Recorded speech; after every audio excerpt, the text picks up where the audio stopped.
Good evening and welcome to Open Your Mind Radio. You have myself, Alan James. Myself, Stephen George. Good evening. Good evening. It's Sunday the 9th of April 2017 and we're going to have a very packed show tonight. We've loads of information. Now yesterday the United We Strike Radio Marathon was on. It was only kind of a half a marathon because there was weather issues over in the States, Oregon. But the podcast that we did is up on this site as far as we know, on United We Strike. If you want to pop over there, and we talked about a good few things on the show. It was a full hour show. So if you want to go over there and tune in, that's where you'll find us there for the UWS Marathon. Right, our guest on the show tonight is a chap called Joe Craig, and we have Alan Laws as well. Now, Joe Craig is Mary Boyle's first cousin. And we'll be talking about the Mary Boyle case because this is a little girl that went missing in 1977, I believe. But we'll have a little bio which we're going to read out, and then we'll be talking to Joe and Alan later about the case. But for now, we'll find out what the communication channels are. Okay, communication channels are? The communication channels are email info@oymireland.com, by phone 046 927 1212, and you can also contact us direct through the OYM chat room. Yes, the phone number again, 046 927 1212, if you want to call in during the show with some questions or comments for our guests this evening. What else have we got? We have the chat rooms. We have our own chat room, oymradio.com. You will see the link on the left-hand side. Hello to everyone who's already logged in. We also monitor People's Internet Radio chat room as well.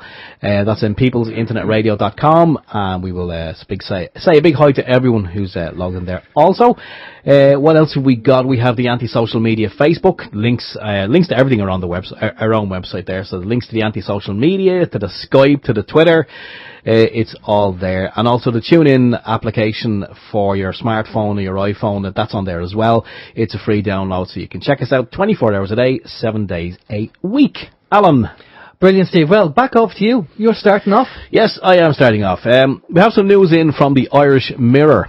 .ie, and it says Defence Force below full strength with thousands quitting in recent years.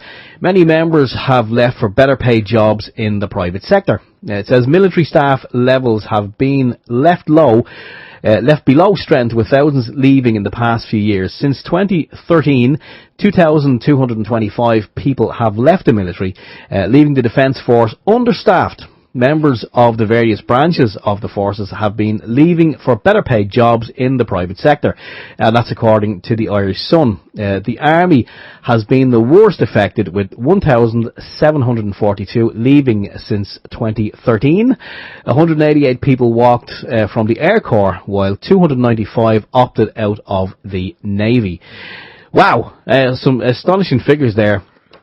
Myself and Alan talked about this during the week, and we said, okay, people are leaving, but are they leaving for the right reasons or the wrong reasons? I mean, I'd love to think that someone realised, hang on a second, what am I, especially someone in the military, why am I doing this? Why am I going to war? Why am I over in someone else's country, and I'm supposed to be there on peacekeeping duty with my peacekeeping helmet, my peacekeeping rifle, and my peacekeeping bullets?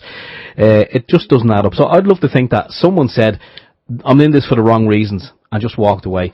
But unfortunately, as we also said during the week, where you have a lot of kids who are growing up playing video games and war games, they're kind of, being desensitized to all the violence as well. So if enough people do walk away from the military, etc., etc., I'd say there'll probably be a big drive on. And a lot of these people who are sitting home on their PCs will be recruited. They'll probably just go in and they get recruited. So I wouldn't be too worried about the military. Anyway, sure, we're a neutral country. What are we worried about? Of course, we don't have military planes landing in Shannon. No. Of course we don't. Rich man's wars and asset grabbing, that's what it's all about. Right, okay, right. What if you went into work and the boss called you into the office and said, now we're having a big drive, a health program drive on in the company, and it's nothing got to do with the fact that we're getting a big tax incentive from the government.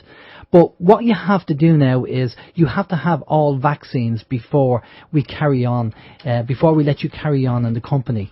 So you have to sign a form and do all the bits and pieces and be vaccinated to make sure your health is up to speed, because we're very concerned about you. and but you have to sign a form, and it's nothing again got to do with the tax incentives from the government. Imagine that happening. Well, I did see an article on davidicke.com. He was reporting on this actually. And he said, the insane vaccine industry now wants you fired from your job if you aren't vaccinated. You may work for a company that has initiated a workplace wellness program as part of their human resources healthcare offerings. These programs could include classes to quit smoking, lose weight, ease stress, or any other type of exercise or action that your company believes fits under the guise of disease prevention. Now, this is obviously over in America at the moment, like a lot of things, but they tend to port them over here. Under Obamacare, which goes under the Orwellian name of the Patient Protection and Affordable Care Act, employers that offer wellness programs, says healthimpactnews.com, can get rewards of up to 50% off insurance premiums for individuals who sign up. So it's not an incentive, really. Yeah, sure. So there's quite an incentive for employers to get their workers involved. A new bill called HR 1313, sponsored and introduced by Virginia Fox, appears to be a threat to anyone participating in these programs. Why? Hidden in the legalese of HR 1313 is a loophole where companies may have the power to mandate that their employees get vaccines as part of the wellness program in order to keep their jobs. This way, the company can be in compliance to the federal government's endorsed standard of care, which includes receipt of federally recognised vaccines. So there you go. So the Orwellian world is coming in, where you might be mandated to get vaccines or you lose your job. Yeah, that's going to be quite interesting. So HR 1313, if anyone wants to check it out, just throw it into a search engine. You will get a lot of information coming up on that. And you know what, as I said, you know what happens if it goes in America, chances are they'll try and roll it out over here. Of course it will, because I mean, from what we've been hearing of late, there's a downturn in the amount of people who are actually going and getting their kids vaccinated. So obviously there's going to be a big push on. Definitely, and will it be mandatory over here? I wouldn't be surprised. Exactly. Right, you're up, Steve? Yes, Clive de Carl will be in Galway Saturday the 15th of April. He's going to be at the Connemara Lake Hotel from 10 a.m. to 4 p.m. and he's going to be holding a health masterclass. Whereas it says Dublin area to be arranged, other venues in Éire or Northern Ireland will be possible. If you want to book for those with Clive, it's 0044 7985 938723, or you can email clive@clivethecarl.com. So yeah, again, that's Clive de Carl. He's going to be in Galway 15th of April. Excellent stuff. Right, how's your week, Steve? Yeah, not much to report, excuse me, not much to report. I just have a couple of notes here that were made for me by my my wife. She was listening to a radio show during the week, Ray Darcy radio show, it says here. You mean she wasn't listening to OYM? Well, she only listens to us on Sunday. Yeah. If we were on 7 days a week, I'm sure she'd listen. Oh, I'm sure she would. Yes, so let's make that happen. Anyway, Ray Darcy radio show, don't know what station it was, but she was listening to that, and they were talking about vaccines, among other things, but vaccines was the hot topic. And according to Ray Darcy, vaccines should be compulsory before any child is let into school. He went on and talked about various different things in relation to vaccines. He also mentioned that Andrew Wakefield was a fraud and that he falsified all the documentation to prove that there was a link between ingredients in the vaccines and autism. So according to Ray Darcy, that was all falsified. He said all the people who are anti-vaccine are getting all their information from Facebook, and he said that if a child who hasn't been vaccinated goes into school and a child who has been vaccinated catches something off the child who hasn't been vaccinated, that the parents of the unvaccinated child should be held accountable. Well done, Ray. Sitting on the fence as usual. As usual. Good man. Yeah. So seemingly people were on, and some people were all all for what he was saying, and some people actually challenged him. And like he actually said that when his own daughter is old enough, she's going to be getting the HPV vaccine. He's going to make sure she gets it because he has so much faith in the vaccines. Now again, people did come in and they offered, it was kind of a from what she said, it was a semi-balanced discussion, whereby some people said, okay, but what if your child, is vaccinated and they catch something? But sure, why would you be worried? Because your child's vaccinated, so you shouldn't be worried in case they catch measles, mumps, or whatever. But again, he was on the defensive and he stood by his guns. And any child who, before they go into primary school, should be vaccinated. It has to be mandatory, and it's the parents' responsibility. And obviously, if that happens, then they should be prosecuted. But yeah. We know where Ray's getting paid from anyway. Well, do you know what? It's kind of coincidental that we do know that there's a lot of publicity going around at the moment in relation to the movie Vaxxed, which again is not anti-vaccine, it's pro-safe vaccine. Yeah. And that's what it's about. But obviously this kind of hot topic has risen its head again, and it's obviously going to be big, and I think that's why they obviously spoke about it on this Ray Darcy show. I can't name the station because I don't know the station, but I'm guessing that's why it was on the show, to just kind of get it into people's psyche before all the hooray hits the media in relation to Vaxxed. They obviously want to preempt that and kind of make sure that people are dumbed down and don't believe a word of it. And, Ray Darcy and the media and RTE are right because they're looking after our best interest. Thumbs up, lads. Yeah, brilliant. Yeah, there you go. Well, my concern, and I've said it before, is that I'm an adult and I can decide by looking at both sides of the argument what resonates with me. But to do that, you have to be able to see both sides of the argument, and when one side is stopping the other side from being shown, or they don't want people to see it, then that kind of makes me very curious as to why they're doing that. I don't like people dictating what I can and can't see. I can make up my own mind, thank you very much. I don't need people doing that for me, and that is a warning bell to me. If that, now it could be that, I have seen the Vax movie, and if the pro-vaccine people brought out a movie called Anti-Vaxxed, I'd watch that too and see what they said. I'm that's the way I am. I want to see both sides. But if one side is trying to stop the other side, information being put out by the other side, then that's a concern to me. Anyway. Of course, because it's not balanced, and in order to have all the information and make an informed decision, you have to have, a balance. Exactly. Anyway, that's it. There you go. Done and dusted. How's your week? Right. Well, my week has been, I've been 100 miles an hour all week. It's just been bedlam. Just been madness. If we only did the radio show, then it would be fine. But, we do a lot more than that. Now, during the week, before we get Joe and Alan on, I'll just go through a couple of things. Now, the Spooky 2. Right. Loads of queries coming in. Emails. People asking about the Spooky 2. What's going on? Da-di-da-di-da. Right, here's the update at the moment, right? Now, there's another chap, David, who's on the Spooky 2 team, is over in China. The Spooky 2 came in, but it came in on the day David was flying to China, so we couldn't get trained with David, not until he comes back in April the 5th. So, but there is another chap called Frank. And Frank does a lot of healing with people, and he uses different systems, and one of them is the Spooky 2. And Frank kindly came up to me on Friday, and he gave me a basic introduction of we didn't have a lot of time, but he gave me a basic introduction of the Spooky.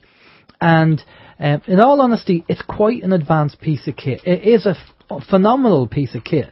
I will say that. It really is a phenomenal piece of kit, but it's quite techie. Alright, so if you are a tech phobe or a Luddite, then to be honest with you, maybe it's not for you. But then again, like anything, anybody can be trained to do anything once the training is good.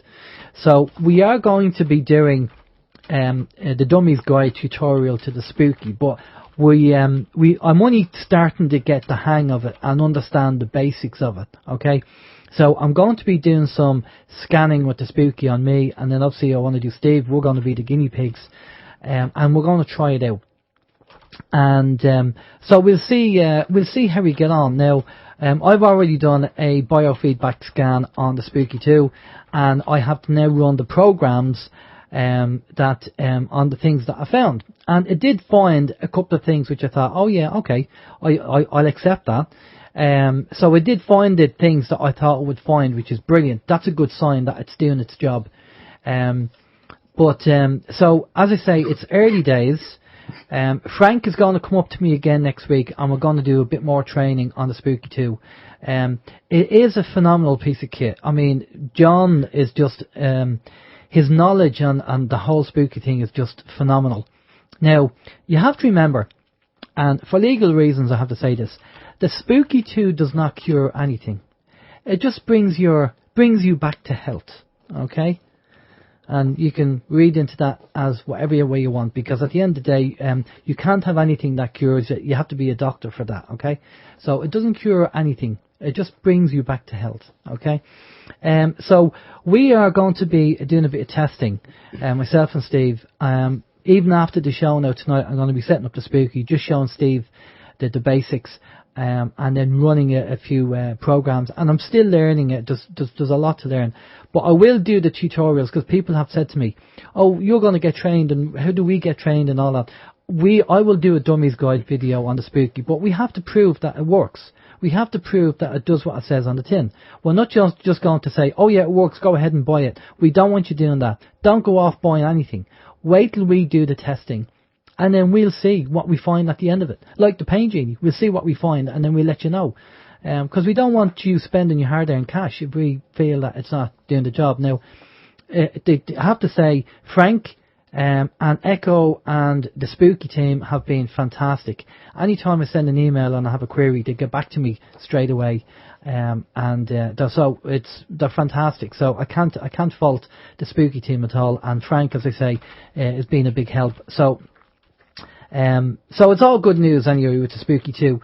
Now, let me see. The plan of attack is, if we do all the testing and it turns out that really well that it does the job, right? This is what we'd like to do. We, at the moment, is connected to our PCs, and that's no good for mobile, for going around helping people who can't get out and stuff like that. Now, you can do remote, but doing the biofeedback is a good thing as well. So what we might do down the road is raise funds for a laptop, which we can use for, presentations and stuff as well. But that will be used for the Spooky 2. That will be the Spooky 2 laptop, and we'll get a laptop case and all. So if we need to treat people who are, well, Steve, I'm not going to go into detail, but Steve did mention a lady. Do you mind me saying that? No. Okay. Steve told me about a lady that is actually diagnosed with terminal cancer, and she's no family, and she has kids, and when she dies, the kids go to somebody else. That's the kind of people we're going to be looking for to see if we can do anything. But they have to be open-minded, okay? They have to be, if they're kind of, well, the doctors know everything and I'm not doing any other alternative treatment, well, that's fine. There's nothing you can do about that, all right? It's the people that are open-minded and are willing to try it, then obviously we look at that. But look, there's only so much that we can do. I can't, myself and Steve cannot become the support desk for the Spooky 2 in Ireland, because we're too busy. We just can't do that. That's not what we're doing. That's why we're going to do the tutorials, so people can pick it up there, and then obviously you can email the Spooky team, and they can help you with support and all that kind of stuff. But if the odd query comes in, we'll try and point you in the right direction. We're not going to be that bad. And the other thing is, very quickly, is that I went down to the local men's shed during the week, did a presentation of the solar generators, the Pain Genie, and told them about the Spooky 2 as well, showed them that as well. And presentation went down brilliantly, and they're thinking about implementing the solar generator as part of helping to save energy in the men's shed. So that's it. So that went down really well. That's good news in there. And let me see, is there anything else? No, that's it. Okay, right, we're going to bring our guests in now. Now, our guests are Joe Craig and Alan Laws. We're going to be talking about the Mary Boyle case. I'm going to pass it over to Steve. Steve's going to give us an intro, and then we'll bring the lads in. Yeah, okay. Mary Boyle was 6 years old when she disappeared from her grandparents' home outside Ballyshannon in County Donegal, and that was on March the 18th, 1977. Hers is Ireland's longest-running missing child case, and she has been described in The Guardian as Ireland's Madeleine McCann. Her twin Anne Doherty says she and her family know who killed Mary. She says the man, who is still alive, was well known to her and her twin sister. She says during the course of the 1977 investigation that a politician called the investigating gardaí and told them not to arrest or further question the chief suspect. She says her faith in the gardaí to bring the case to a truthful conclusion is gone. Joe Craig is Mary's first cousin, and Alan Laws are going to chat to us about Mary and the case and give us an update on how things are going. Brilliant. Sorry, I was replying to people there asking questions about the Speaky 2. Good evening, Joe and Alan. How are you doing? Hi, how you doing? Good evening, lad. Trying to multitask here on the radio show. Lads, thanks a lot for coming on. I actually didn't hear about the Mary Boyle case until there was people were posting stuff up on Facebook, and I know a documentary has been done. If people want to go and see the documentary about this, they can pop off to YouTube and find it there. We gave a little bio of what we think is information about the case. So, Joe, do you want to start off and just tell us if there's anything you want to add, if there's any more that you want to add there, and then we'll throw it around. Well, I don't know where to start really. You know, that's the you've heard the official line of what happened to Mary. You know, what we officially know and what the gardaí know. The problem we have is obviously we've not found Mary, so we have no evidence. You know, but people close to who we believe is a culprit have told the gardaí down the years. You know, they've told him he's guilty. People close to Mary I've told the gardaí. I mean, it's just, I really don't know where to start. It's a massive can of worms, and it's, as you said there, my cousin Anne, Mary's twin, doesn't have any faith in the gardaí in resolving this, and I have to say I feel the same way. Well, we know about, obviously, Garda covering up loads of stuff. I mean, it's all coming out now. And to be honest with you, I know there's good guards there, and they're probably frustrated as well. We have John Wilson on the show next week, who's the Garda whistleblower. And I know there's good guards, and they're probably frustrated. Again, it's all about the control and the frustration. And you would... Yeah, I mean, if a little girl goes missing and they find a body and it was an accident or something like that, that's one thing. But this is quite sinister because people know, from what we've read and what we've seen, people know who has been involved in this, but yet nothing, the guards aren't doing anything. So there must be some kind of click or nudge, nudge, wink, wink going on somewhere. Yeah, well, definitely. There was a documentary, it's available online, that RTE done in the 80s, and it was about the lead investigator on Mary's case, Inspector Don Murray. He passed away in 2014. Now, the documentary was about another Garda whistleblower in the 80s who came forward and said that this Inspector Don Murray had very close links with Fianna Fáil. With one politician in particular, he was basically under his thumb, so to speak. You know.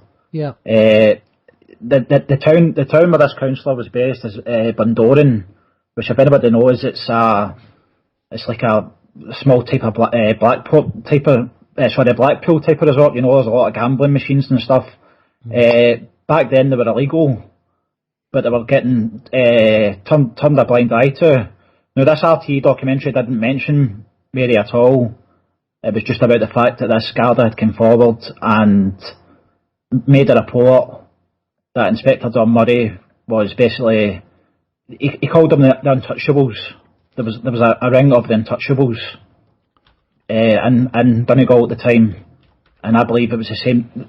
You know, this is a scenario that happened a few years earlier when Mary was murdered. There seems to be an awful lot of this click going on.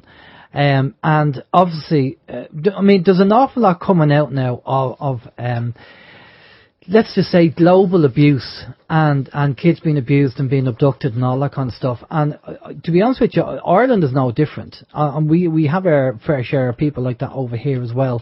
But I just want to bring Alan in there. Alan, obviously you've been on the show before. Thanks for coming back on. How did you get involved with this case? Well, basically, I would have to be two children's missing persons reports that I would have known over many, many years. And one was Philip Cairns and the other was Mary Boyle. And I've always remembered them because you remember the black and white pictures and you remember the old pictures and especially the picture of young Mary with the ponytails and the black and white picture of Philip Cairns. And what you realise then, like Mary's missing since 1977. Philip Cairns went missing in 1986. And what kind of, how would you say, got me back interested in the Mary Boyle case. I was aware of it. But of course, when I watched Mary Boyle, The Untold Story, by Gemma Doherty, it really did open up,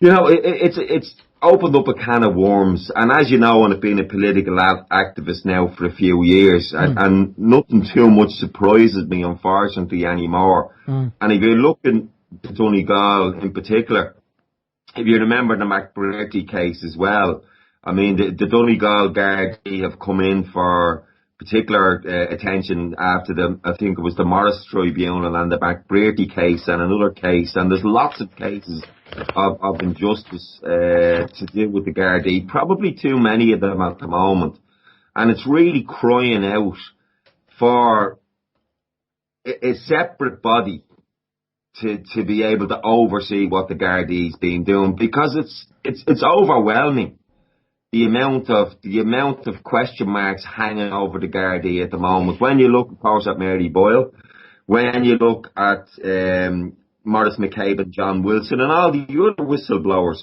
when you look at the Father Malloy case, when you look at now, Joe has met with John Kelly's family, Emma Kelly in particular, and there's question marks over hanging the death of that young man. And when I looked at the documentary, and it was so glaringly obvious what happened from the very, very start, that there was interference in the case, that there wasn't the proper investigation carried out. And I've 4 girls myself, Alan, and I've 7 grandchildren, and I'm looking at all of them grandchildren, and you're looking at a 6-year-old girl here went missing. And a 6-year-old girl's disappearance and maybe murder and maybe even more has been covered up for so long. And what you'd expect, you would hope that Joe mentioned the link between Fianna Fáil, and it's glaringly obvious now. You know, Joe made a link to it there that people probably wouldn't be very familiar with. But we all know the name of the councillor, which we won't name on air. But we all know the name of the particular councillor who was suggested that made the phone call to the station when the chief suspect was being questioned. And then the gardaí in the documentary, The Untold Story, said it himself, that basically he was called off. He had the prime suspect. He felt himself, using his own words, he had him on the ropes. He was ready to confess. And he was called off.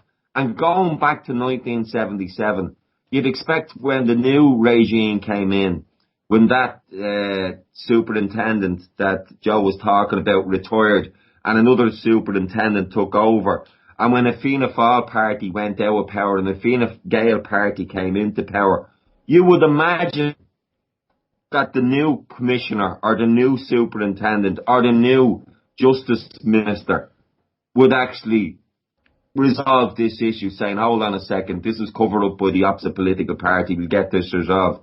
It's shameful, really, as a state, that we've so many things hanging over us. And you've heard the term now, lads, Alan and Steve and Joe, fake news. Oh, jeez, yeah. And fake news has only come out now, and it's been kind of termed there for the last maybe 12 months. Yeah. And it's awful to say that the biggest fake news story this year comes from the gardaí themselves. Yeah, well, see, this is 1 million fake breath tests, and it's undermined the total credibility of the guards. And I think, like, you nearly have to wipe the slate clean. And I've heard them talking about even renaming the gardaí, and maybe they should think of that, because there's so much outstanding. And one of the biggest ones, of course, is the injustice done to Mary Boyle and her sister Anne and Joe and their family. Yeah, but Alan, what they're calling for is not too bad. It's an investigation and an inquest. That's what the demands are. well, that's great if you can get it, but renaming the Gardaí another name, same circus, different clowns. You know, or should I say, same clown, same circus. You know, you're just changing the name. Because at the end of the day, it's the people in the system that's the problem. Now, the fact that they have covered up this with Mary's case, and also there was something in the news there a few weeks ago where they were talking, I'm not too sure it was about the Tuam case, but they were saying, we're going to bury these records for 75 years because the people that were involved are still alive. I mean, I'd like to know who these people are who said we have to bury this, because they're guilty. Anybody who says they have to bury it, to me, are guilty or hiding something. But Joe, you want to jump in there? No, I was just going to say there, I agree as well, you know, about, you're talking about renaming the guards and that. We need the guards to be held accountable. What's happening just now is a cold case review team is investigating the case. Now, when I heard that, I said, oh, brilliant, you know, this is going to be a total new, different set of detectives or whatever coming in, reviewing the case, and they can go forward with their findings, because I don't have any trust in the local Gardaí, like I say. But what actually happens with the cold case review team is they come in, they look at the evidence, they go over it, and they give recommendations back to the original investigators. Now, what use is that if we don't have any faith in the original investigators to start with, you know? Well, and as you say, there is good and bad Gardaí, you know, but just as a station down there and down that area, at Donegal especially, I think it's just corrupt, you know. So how about this? Well, this is just an idea just occurred to me. I don't know whether this is, I'm just going off the top of my head. When there's a serious case that's going on in court, they bring a jury in, and the jury have to decide, you know, yay and nay regarding the case. So why can't they bring independent members of the public in to actually be the actual, the group, the working group, to have a look at all this evidence away from the system? Because, you know, the turkeys don't vote for Christmas, and you don't ask the police or the Gardaí to go and investigate, even if they say, oh, we're external from the Gardaí, but they're still related, they're still linked to it.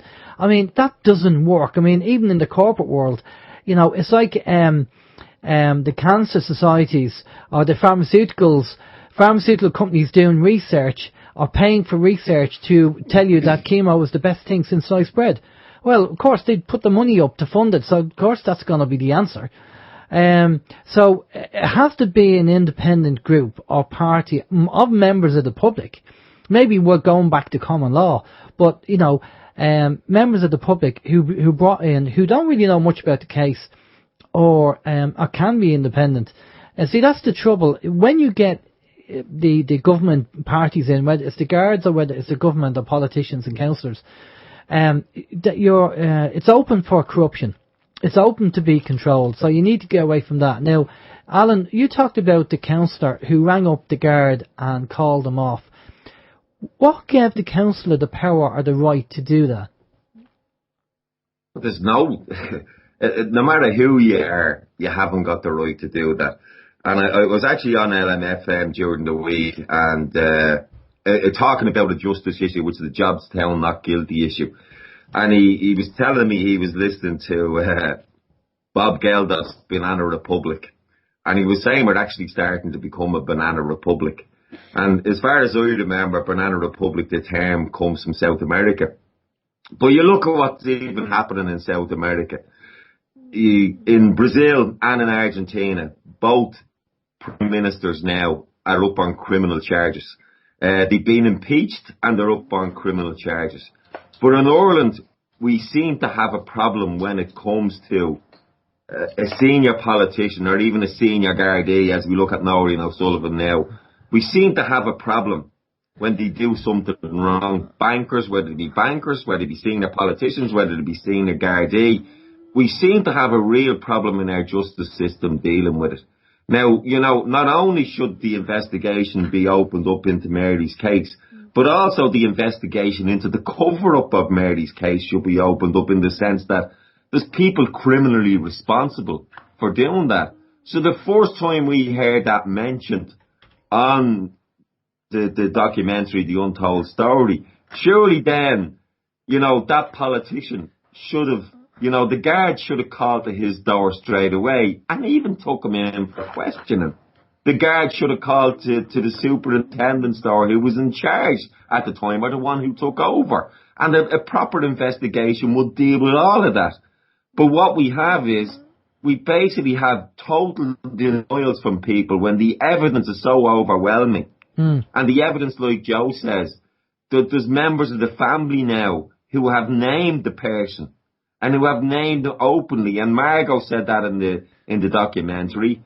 More than one person saying that in the documentary, and yet the chief suspect still hasn't been even questioned yet, as far as we know. And like I say, why wasn't that councillor called in for questioning? Now, if he's not guilty, and if it is a rumour, or just an allegation with no foundation, at least for Joe and for Anne, if they seen the police calling him in and questioning him and checking his phone records and really actually trying to find out the truth, I'm sure Joe and Anne would be a little bit relieved. But what they're actually seeing nothing happening. And they're seeing denial after denial. And then we even have RTE. And they've been a little bit complicit at the time. And again, The Untold Story deals when RTE tried to suggest that it was the notorious paedophile Robert Black that was some way involved. They picked that out of the sky. There was no evidence whatsoever pointing to Robert Black. But RTE ran a documentary at the time, probably when the heat was getting too much for the Fianna Fáil councillor and too much pressure coming on the local gardaí for cover-up. RTE, out of the blue, came out with this documentary pointing at the direction of your man Robert Black, that was totally rubbished by the local gardaí themselves when they are given the opportunity to speak in the documentary that Gemma O'Doherty made, The Untold Story. So, you know, you look how many people are complicit in this cover-up. There's more than just Fianna Fáil. There's more than just the Commissioner. It even looks like RTE itself are nearly in some way complicit in trying to hide the facts. Even in the latest documentary they made just recently, it's just a couple of weeks old, they never even mentioned that the documentary that Gemma O'Doherty existed. It's as if it didn't exist. Now, we all know that documentary now has gone worldwide and grabbed worldwide attention, not only in Ireland. It's actually won some awards around the world, America, Sydney, and all the rest of it. And again, RTE acts as if it didn't exist. And it's like, I was listening to you, Alan, when you were talking about the vaccines earlier. What you said you'd do, you would watch the anti-vax movie, and you'd also watch any publication that was put out by the other side. Yeah, pro-vaccine. To fully inform yourself. Well, here we have a public station, a public national broadcaster, pretending that the other side of that story that they're trying to tell doesn't exist. In other words, they're trying to hide it. Yeah. They're trying to hide certain facts from the public. And these certain facts from the public, if they'd have mentioned the other documentary on their station, which probably goes out to hundreds of thousands of people, then them hundreds of thousands of people would have been able to make up their own minds. But they're hiding the facts from the general public, which is preventing Joe and Anne finding the answers. That's been, you know, it's 40 years, guys. And that's why our mainstream media, again, RT are covering up, and this is why we say to people, switch off. We do have a couple of questions that's come in there. Steve? Sorry, Joe, come in there. Sorry, just on that topic here, I just want to add something that I actually discovered today. Have you seen that prime time documentary a few weeks ago? I don't know if you've seen it. I know Alan's seen it. It was Barry Cummins presented it. I don't get RTE. I don't watch the TV, to be honest with you. I don't have it either. I just watched it on RTE player after, just because obviously my interest in the case, you know. Yeah, of course. But in the documentary, they revealed for the first time ever that they found sweet wrappers on the main road. Now, Mary was supposedly eating sweets that day. Now, why did it take them from 1977 until today, until like last month, to say they found these sweet wrappers And unsurprisingly, the person that found the sweet wrappers is a sister of a suspect, and the sweet wrappers have been lost in between. Now, as I said, that was Barry Cummins of RTE who made that report for prime time. Now, today I was looking through Barry Cummins' book. He's got a book called Disappeared, Unsolved Mysteries in Ireland. There's a chapter on Mary, and he does an interview with Mary's parents at the time when the father was still alive, and he actually says, not a trace of Mary was ever found, not even a sweet wrapper. Yeah, and that, why did he actually say that? Now, I only found that today, and I published it on my our Facebook page, Justice for Mary Boyle. That's an actual quote from the book. No traces were found of Mary, not even a sweet wrapper. Yeah, RTE were telling us last month, the same journalist who wrote that book was saying last month in the latest documentary that they found a sweet wrapper, but very conveniently they lost it. And it was also found by the sister's suspect. They never mentioned that. Well, the suspect's sister, They never mentioned that, Yeah. Well, I do think that it will come out on the wash, but I just don't know whether we're just we're mushrooms in the dark room and they keep throwing the crap on us.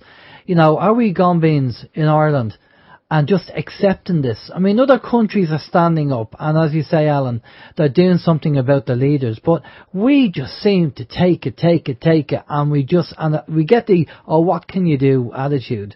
I mean, yeah. I just don't know where we can go as a race of people if we just keep accepting this stuff. And they're probably laughing their heads off, going, look, the Irish people, they're all fluoridated, they won't do anything, they'll just sit back and go, what can you do? And, there's a lot of I'm okay Jacks there as well. It doesn't affect me, so I'm not going to be bothered. And that's the attitude that's killing the whole lot. I mean, we could have such a fantastic country, but people are just surviving at the moment. We're not living, and maybe it's just a case that people are so beaten down and downtrodden that they just won't do anything. And maybe it is going to be down to the 3% of the population who will do something. And as I say, the councillor who phoned up and told the police to stop doing the interrogation, I mean, I don't know the name of that councillor, but I'd like to know who he is, and I'd like to know what party he's with, and I'd like to know what's in it for him. Well, I don't know, in a legal stance, I'll name him, no problem. He came forward and he said if anybody names him, he's going to take him to court. I've named him on social media many a time since. I don't know if I'm allowed to name him on here. Well, let's just say that we won't mention his name, but what party is he with? He's with Fianna Fáil. Okay. And something very strange happened since the documentary came out. He was on holiday. He owns a pub in Spain, and supposedly he's fell into a coma, and he's in a coma in Dublin. He has a court case going on at the moment, and his son stood up in court and said he'll never be able to give evidence in court ever. Like he's permanently brain damaged, supposedly. Yet he's still a councillor. Yeah. Why is his seat not up for election or whatever, Yeah. I don't understand it. Yeah, I can't, I look at the even in the local level where I live, and all I see here is councillors, and it's this party, that party, this party, and I don't hear any independent councillors. And when I went to a local meeting, I attended a local meeting just to hear what has to be said, and the councillors didn't have a clue. They didn't know what the problem was. How can you fix a problem if you don't know what the problem is? And that's what we're going into politics, but, that's, I just got frustrated at the end. Steve, you have a few questions there for Joe and Alan. I've a comment actually, which may inspire some questions. What you're saying about, this is over 40, well, it's 40 years. It is 40 years. And it's been going on, and the people who should be doing something are doing absolutely nothing. I don't know, maybe there is a cover up and they're trying to cover it up, but they're doing nothing. And unfortunately, we can go around beating ourselves to death, banging our heads off a wall, and we can gather momentum. But unless the people at the top, the so-called people at the top, unless they will actually take on board what the people say and reopen an investigation, then I think we're wasting our time. And it says here in 2016, I'll read it as it's presented. The Minister for Justice, Frances Fitzgerald, said she cannot direct an inquest to be opened into Ireland's oldest missing person case, commenting on the case of Mary Boyle, a Donegal schoolgirl who disappeared in March 77. Ms Fitzgerald said it is the role of the relevant coroner to schedule and conduct inquest. She said her department has no role in this process. And I think that's, I mean, you know, with the position that she's in, she should be doing something. She definitely should be instructing someone. Yeah, but when it suits them, they can do everything. Of course, yeah. But when it doesn't suit them, they won't do it. And of course, what you do is to sleight your hand. Do you want to mention that as well? What you I just want to say, it also says here, it was in the same article that a 64-year-old man was arrested and questioned in Mullingar in October 2014 in relation to the investigation, but was later released without charge. So I'm guessing they just pulled someone in just to make it look like they were doing something. Mm.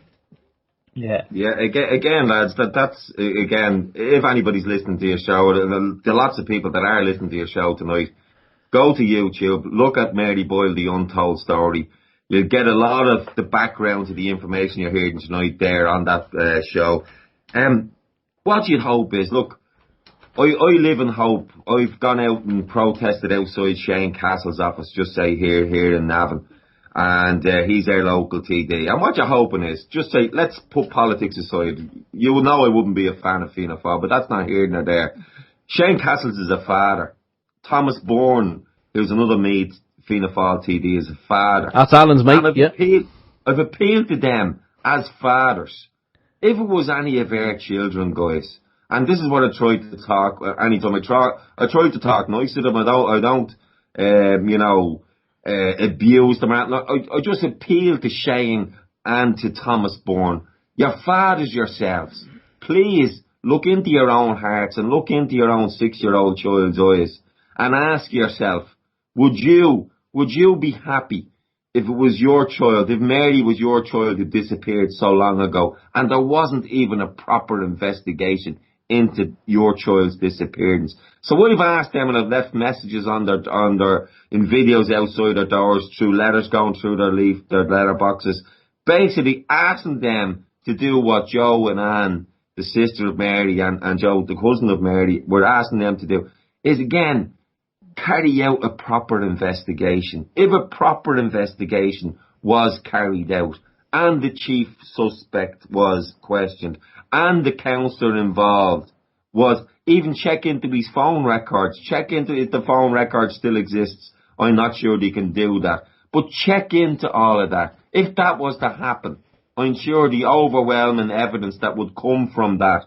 would convince the coroner then to come along and carry out the inquest. And that's what we're asking every politician. And what we're living in hope for, at the moment, what we do, we go outside Fianna Fáil's headquarters every week on a Sunday. And we put posters up on the door every week on a Sunday. And we're hoping that maybe, look, it's fallen on deaf ears with Micheál Martin. He's not doing anything about it. We would hope Micheál Martin will go. This campaign will still go on. We'll be still calling there every day. And we'd ask for every mother and father around the country who would normally vote for Fianna Fáil, just ask your TD, would you be happy if this was your child? And what should you do? And the demands that the family is making are not extreme in any way. They're normal demands, and they can be met with a little bit of political will. And the Gardaí themselves, I look at what they're doing with Maurice McCabe. They're holding one tribunal just looking into his case and leaving all the others aside. They're trying to ignore the Mary Boyle case as best they can. We have the fake breath tests out there. We have the Jobstown not guilty out there. We've so much stuff. And I didn't mean that just a name change, by the way, earlier would be the answer. It's not the answer, of course. But what the Gardaí need to do is take all these cases, which all of them, let's be honest, I'm not biased. The Jobstown not guilty case for people protesting to be charged, with a charge that, it's nearly like kidnapping that serves 14 years. It's crazy. It's absolute madness to be charging people with that.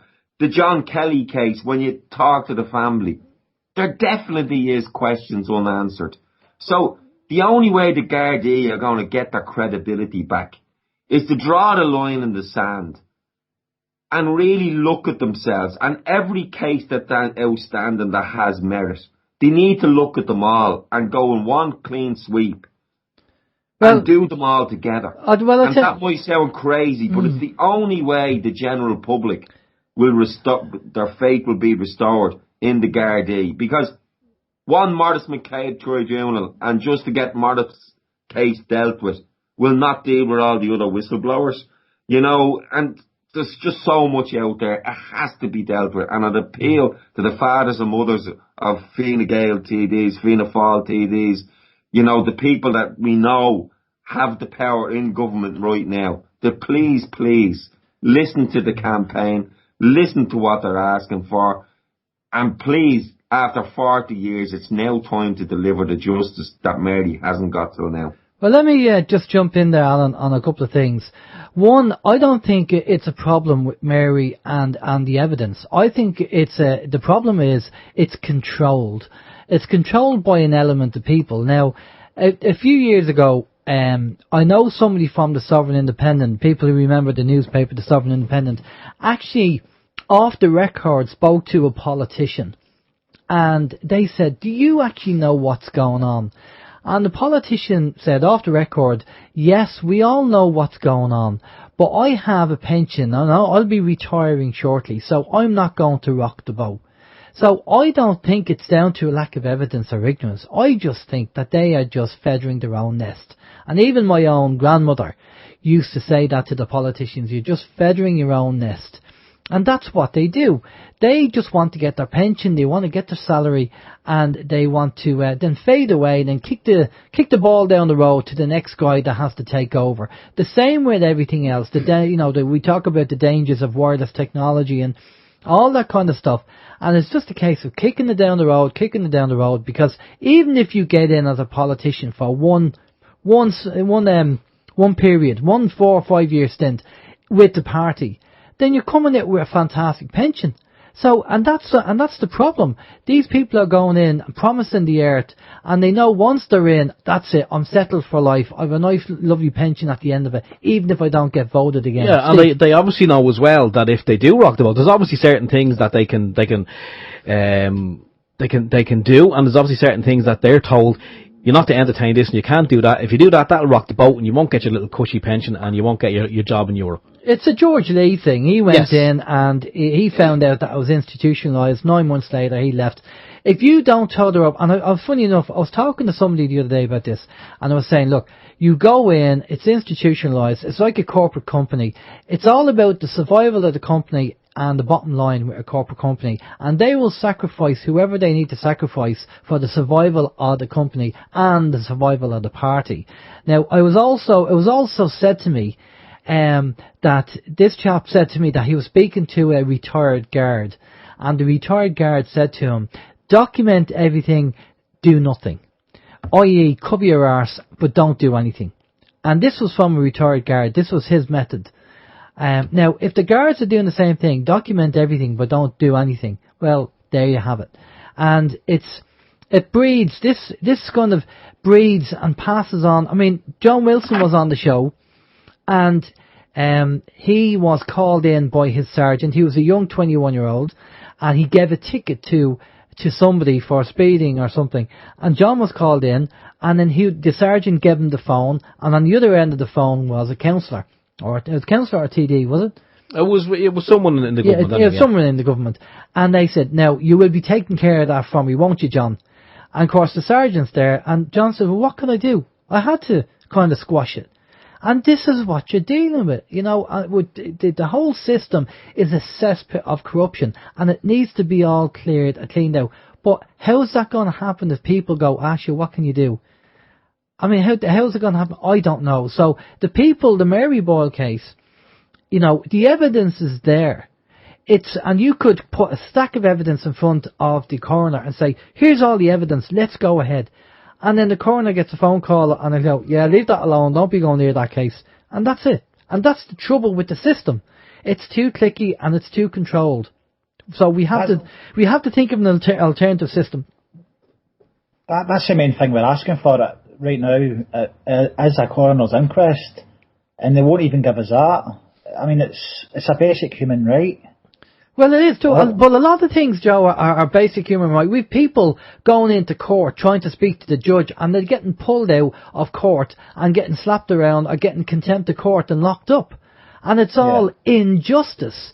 You know, and this is the problem with the system. We are in, as you said, Alan, at the start, we are in a banana republic because they do not respect the system. They're realising people are waking up to the system and learning the system, the lay litigants taking on the banks and everything else, and they're just kind of, you know, losing the plot. And now they're trying to bring in and make up their own laws in court, you know, and saying things and doing things completely against what the law states. So we are in a banana republic, and how we get around that, I just hope that whatever happens in the next few years, we need to, definitely something needs to be done, but whatever happens in the next few years, that something is sorted regarding the case before the people who are involved die.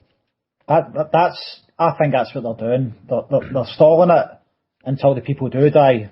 The inspector I mentioned that was under the thumb of the politician, according to the RT documentary in the 80s, he's passed away.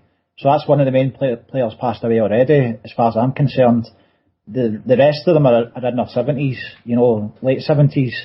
If you remember the Jimmy Savile, there was always a rumour about Jimmy Savile for years and years. I always remember it growing up. You would hear it, you would read it online, but there was nothing came out until he died. And I think it's the same kind of thing here. You know, I think they're waiting till the main players die. There's nobody can be prosecuted, and then we might find something. Then it's going to be too late to get justice. Yeah. You know? I mean, if they were to be brought to justice now, I reckon, okay, it would be an absolutely fantastic. It would make fantastic media. You know, a case that has gone on for so long, and finally there would be closure. And I think it would make the headlines. It really would. But as you say, if the people die, and then it's kind of, oh, by the way, we found out that this guy he was actually involved, you know, it won't do justice. I think that the case is big enough and has gone on so long that we really do need to have closure, and it has to be where we see people getting carted off to jail to pay for their sins, and not just, you know, not even a page 1, page 5 in the local newspaper saying, oh yeah, you know, this guy, well, he died, but it was found out that he done this. You know, I don't know. There should be a push, and I agree with what both of you say, and I agree with Alan as well. We all need to look into our hearts. Every man and every woman need to look into their hearts and look at their kids. And, you know, because Mary Boyle is their kid, you know, at the end of the day, you know. But the funny thing is, Steve, I'll just say, pick up on what Steve said there. The problem is, Steve, is that even people who are, and this is not all got to do with, it's not got to do with intelligence. It's obviously people's perception and their upbringing. And I've spoken to people who are intelligent, and you'd say to them about certain things that are going on, and they go, oh yeah, and then that's it. And you think, you know, so I don't really know how the thought process goes through some of these. Obviously, they lack empathy. You know, they actually lack empathy, and the excuse is, what can I do? They lack the interest to have the energy. I think, Alan, you know what it is? It's safer. It's safer to imagine to yourself, I can trust the guards. It's safer to imagine to yourself, I can trust the justice system in Ireland. It's safer to imagine to yourself that the government in general is, you know, genuine and all for the better of the country and the people that live in it. It's frightening if you start to think the way me and Joe are thinking, in the way that actually justice is being denied of people, and justice is being denied to a 6-year-old child who was murdered. That's where justice is being denied. Now, when you start to realise that, it's a frightening concept, because if a 6-year-old child who was murdered can't get justice, what sort of country are we living in?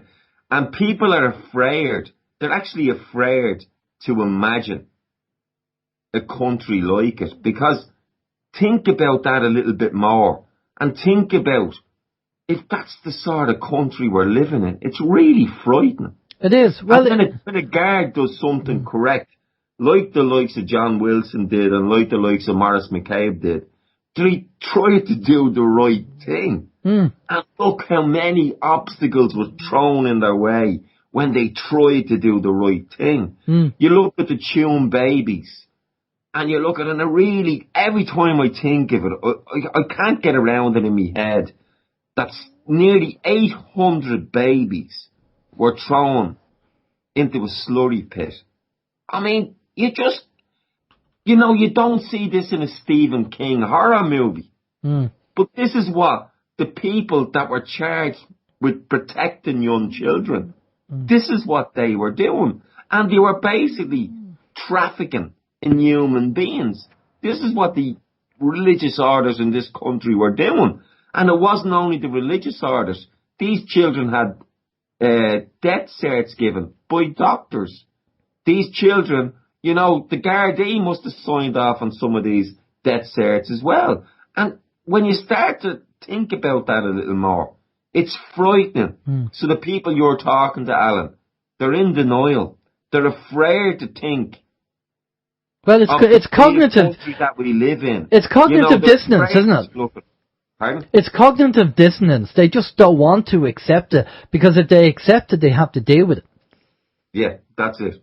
And of course, the Tune babies, I mean, there was kids sent off for pharmaceutical experiments with drugs as well, so we have to throw that in there. Absolutely, yeah. Yeah. No, it's so it's frightening. So it's easier for them. It's much, much easier to live in the little world they live in, to imagine that everything is okay, and I trust this and I trust this. I just only hope that what visited Joe's family doesn't visit the family of people who wouldn't even listen to us, who give us the deaf ear, basically. I hope what visited Joe's and Doherty's family doesn't visit theirs. Because it's a really frightening concept. Well, we already have a case up there, Alan. We have Brian and Janice, is it O'Doherty, Steve, and we spoke to Dave Scott from Northern Exposure. And I don't know whether you lads are familiar with this, but it's quite frightening, where they are a couple that they lived in. They're university lecturers, they're teachers, and they have 4 kids, and one of the children is autistic. And where they were living in Scotland, a local labourer went and approached them and said, "We'll give you 25 grand. I'll give you 25 grand for access to your child," to abuse the child. Now, they did the right thing, and they went and reported the guy, and they have been chased all over the place. They had to move house as well 5 times now. Now, they're living in Donegal. They've had to move again, and their social services, the kids have been taken off them 4 kids, and their social services are part of this problem, and they've been, obviously assessed and for, the mental capabilities and everything else, and everything's 100%. There's nothing wrong with that. All they did was report a guy who made them an offer to have access to the child. That's all. And the system covered up, because there's a paedophile ring and a paedophile ring and a paedophile ring. And they were up in Donegal. So it's just funny that here we are talking about Donegal again, and we're talking about, what went on, and there's possibly a cover-up going on there. And so this is going on. And it's not just in Donegal. I'm sure it's gone around in other counties as well, that things are going on. And that's the frightening bit. And, people are just saying, cognitive dissonance. It must be, it's so heart-wrenching when something like that happens and nobody is listening or nobody is taking interest and saying, "Can you help me?" And, "Oh, no, I'm too busy. I'm watching the TV," or whatever. And, whatever the excuse is, that they just don't want to get involved in it. And even to protest. It must be heart-wrenching. So I know, I can't imagine, Joe, because touch wood, we're not in that situation. But people who are in the situation, it must be so frustrating when basically you know the case, but the authorities are just not doing nothing about it. Yeah, it is really, really frustrating. And just what you're saying there about people, it's just, It's old saying of bread and circuses, you know, that the Romans said. I think it's a bit of that as well. People have parties, you know, their TVs, their smartphones, their kids have their PlayStations or whatever, and I think they're happy enough in that same, you know. And we've got 14,000 people on our Facebook page, and they're always wishing as well and stuff. But when it comes to actually doing stuff, when we ask them to actually do stuff, the very odd time, they don't really appear. And you know, we're thankful for the support, but we need feet in the street at certain times, you know. Have you decided to, or have you thought about getting some kind of action group together and then have a kind of movement, an action group movement, where people who you know put it out there on Facebook saying, look, we are looking for 50 people, you know, or 50 to 100 people to be part of an action group movement to make a change and for the better, and to try and if that means that you have to protest outside certain individuals' houses to highlight the problem, then so be it. I mean, Alan's doing it every Sunday going down to Fianna Fáil. We've got that, and we really appreciate it, you know. And we had a protest to mark the 40th anniversary of Mary disappearing. We had 100 or so turn up, you know. Like I say, out of 14,000 people, it just makes you think, you know, a wee bit. And but we've actually, at the time, people were saying, "Oh, we can't make a protest because it's in Dublin. Why don't you have it in Donegal? And it's on a Monday. People are working." Now, I've arranged a protest for a peaceful demonstration outside the doctor, the local coroner, because he's refusing to have an inquest. And so far, we've had 12 people sign up for it on Facebook. It's in Donegal. It's on a Saturday. So all these people that are making excuses, you know, we can't have it because it's we can't make it because it's a work day, but all the best. They're still not wanting to turn up, you know, and it does dishearten you at times. It really does, because, like I say, we do appreciate everybody that likes everything on Facebook and shares stuff and whatever. But just now and again, we're not asking people to go out every week. Obviously, Alan and a few Hardy souls down in Dublin go out every week in Fianna Fáil and outside the office, and we really appreciate it. But I mean, that was a 40th anniversary. It was a big one for us. It was very good. Alan himself was brought into it, you know. It was very focal, but it would have been great just to get a few more people there to make it more public. Yeah. You know. Yeah. There is hope, though, in some ways for the future, in the sense, what you're hoping, Alan, is, look, Sinn Féin, I don't know Joe's views, but Sinn Féin and Lynn Boylan have been helpful. Yeah. Michael O'Brien now at AAA has been very helpful at printing up leaflets for us. We went to the Jobstown rally there, like I say, and Michael O'Brien met us with hundreds of leaflets printed up for us. He did up hundreds of leaflets for us to advertise the event of the 40th anniversary for us as well. So what the hope is, I suppose, in the future would be is, if I would hope this right to change movement, Alan, continues. How are you going to get rid of Tweedledum and Tweedledee, which is Fianna Fáil and Fine Gael, and it's the same old scenario going on and on and on. You would hope the right to change movement in some ways continues, and that at some stage we might be looking at a government. Now, I would feel very strongly, for example, it is suggested that Sinn Féin will be part of a government in the next election. Now, I'd be hoping for Joe and Anne in that case. If that does happen, I would hope the first thing that Joe and Anne should do is arrange to meet then Jerry Adams, whoever be the leader of Sinn Féin, because I do have a feeling they will be part of government. I will hope to be right to change movement, and maybe some of the AAAers, Richard Boyd Barrett, maybe even ourselves will be in there, wherever. If that happens, and that's a possibility, if that happens, I would hope that a Sinn Féin government in particular, because they're the biggest kind of left-wing party, would demand the investigation to be opened back up and would demand an inquest. You know, I would hope so. Rather than be doom and gloom and say what's going to change, that is a distinct possibility. And I hope that in the next few years, in the short years, because as you know, guys, this government could collapse tomorrow morning. Yeah. And there could be a new election. There's even suggestions that it could be a Fianna Fáil Sinn Féin coalition. You see, there you Now go. again, Tweedledum and Tweedledee. I 1922. know it is, but in Joe's case, with Lynn Boylan at the helping so much in Europe, I would hope one of the demands in the formation for that government would be to resolve the Mary Boyle case. Yeah, but, and I would hope that the Sinn Féin would give Joe and Anne, you know, a meeting with them, and to be able to include that in the demands for the new government, because it's too long now. 40 years is too long. We don't want to go into the 41st. Yeah. Sinn Féin have told us 100% behind us. Pierce Doherty was trying to put a bill through the Dáil where if somebody's missing a certain amount of years, they have to get a coroner's inquest. So we know we have the support of Pierce Doherty and a few other TDs and Sinn Féin in general. So, well, Joe, I was just going to say to you there, is there not some kind of legal way that you can subpoena, or you can actually legally demand that the coroner does the inquest and check it out? That it doesn't care what he says. You can legally go. Have you spoke to anybody on the legal side, Joe, and asked them, say, is there any way that we can legally get him to do it?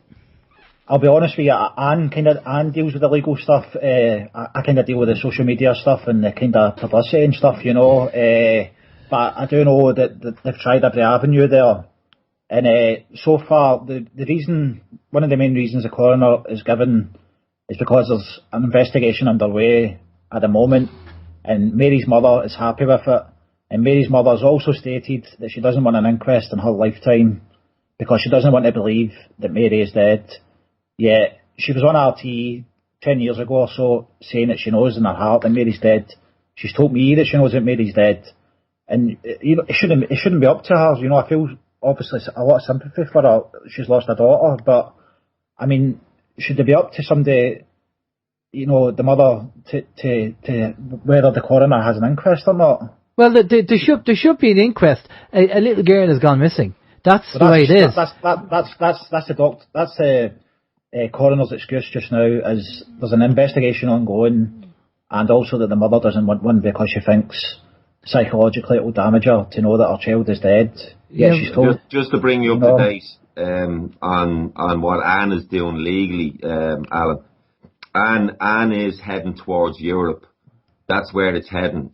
She's appealing the case to Europe, but as you know, that takes bloody years. Yeah. Unfortunately, nothing happens very quickly, and so I mean, she's going through the motions. Anne does have legal representation, and I talked to her at the 40th anniversary, and Anne was saying to me, like, yeah, it is heading towards Europe, but there's no fast track on that. It just has to be processed. I mean, as far as I'm aware, and I'm just talking off the top of my head and stand to be corrected, you know, to refer a case to Europe and to get your case heard takes normally in and around 10 years, unfortunately.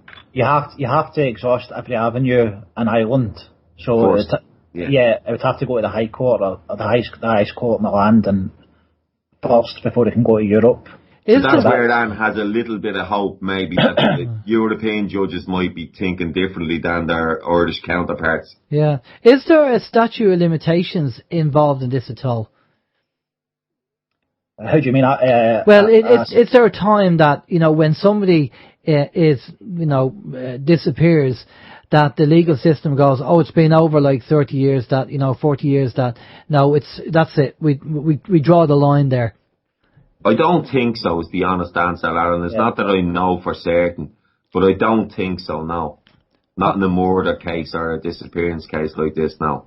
Right, okay, that's probably why. I stand to be corrected now, but I'm not aware of it, no. That's part of the cover-up, you know, you know, that's probably why, obviously they're doing it, because there is no statute of limitations. On the political side, just to kind of, you know, moving sideways a bit, Alan, are you still involved with Direct Democracy? I am, Alan, yeah. Right, okay. Have you spoken to anybody in Direct Democracy? Is there anything that the DDI guys can do, or, you know, from that point of view?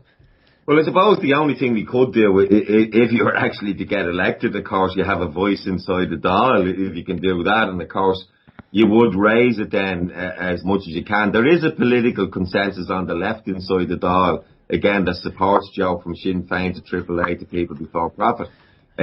Legally, I mean, I've spoken to, and I don't know what else anybody can do legally. Is all we're trying to do through myself, I suppose, is support the campaign and keep it relevant and keep it fresh in people's minds. Well, you know, there is 14,000 people, just say on Joe's page, Justice for Mary Boyle. Now that's 14,000 people that otherwise wouldn't have known of the story.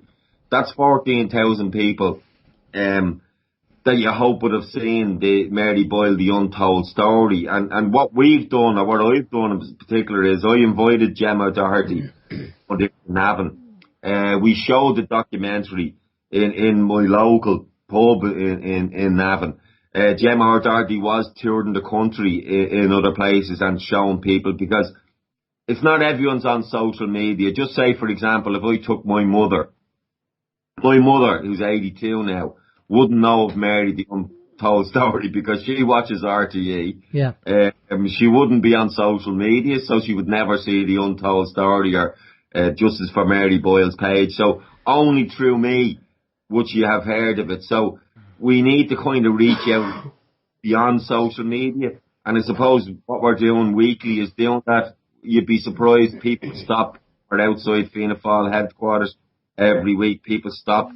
And even young people, surprisingly enough, fellas in their 30s have stopped and what's this about Mary Boyle, and you'd explain the case to them and they've never heard of it before.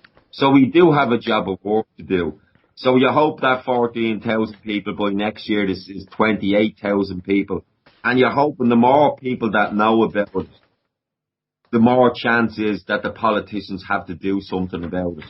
And so that's what we hope to do, is continue as a party helping Joe and as individuals and as a party, because this really in some ways, Alan, is not a party issue. We probably should say that Pierce Doherty as an individual helped, Michael O'Brien as an individual helped, Alan Laws as an individual helped. You don't want to have a party shouldn't own this campaign. It's all about the campaign for justice for Mary Boyle and justice for Mary Boyle alone. And everybody from all parties are helping to get on board with it. And myself as an individual, I help as much as I can.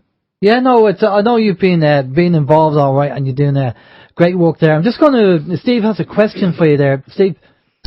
Yeah, I know, like, the one of the goals, this is for both of the lads, for Joe and Alan, but one of the goals is to make more people aware of the case.